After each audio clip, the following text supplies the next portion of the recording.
台南市文心职工会理事长陈国斌因为年来尽心尽力，时常会举办各种讲座，增加文心从业人员本职效能，同时也替会员向市府劳工局争取福利。无私的付出得到广大会员的支持，所以再度应用理事长一职，继续带领工会会员争取福祉。国斌在这边经过这历年3-4年的这样子一路这样子成长，那也是非常感谢我们的那个市政长官这边一直不断的提拔我们，一直指导我们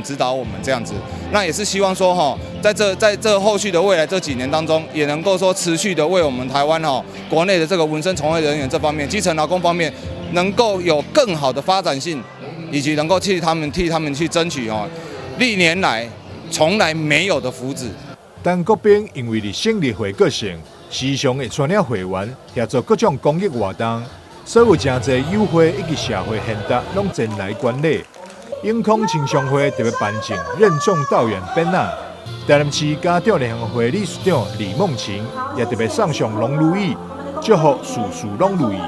劳工局长王新基也特别到场祝贺，恭喜我们陈理事长众望所归，刚出炉的因为连任成功。代表他在这一任已经服务的大家会员都认同，所以在刚才的选举众望所归，再次连任我们理事长。当然，我讲电工工会干部是出钱了时间趁难的，所以他都有讲，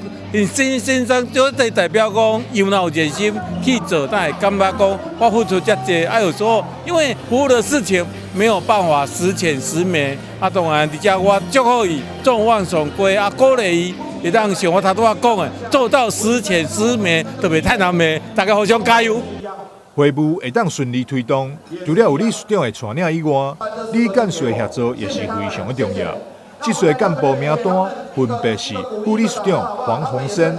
理事曾盛凯、叶哲凯、林玉瑶、林冠颖、林良提、李明哲、吴玉生。干事田富煌、李佩宇、石冠宏，秘书长陈国庆，秘书于桥，总干事纪家豪。台南新闻张硕维采访报道。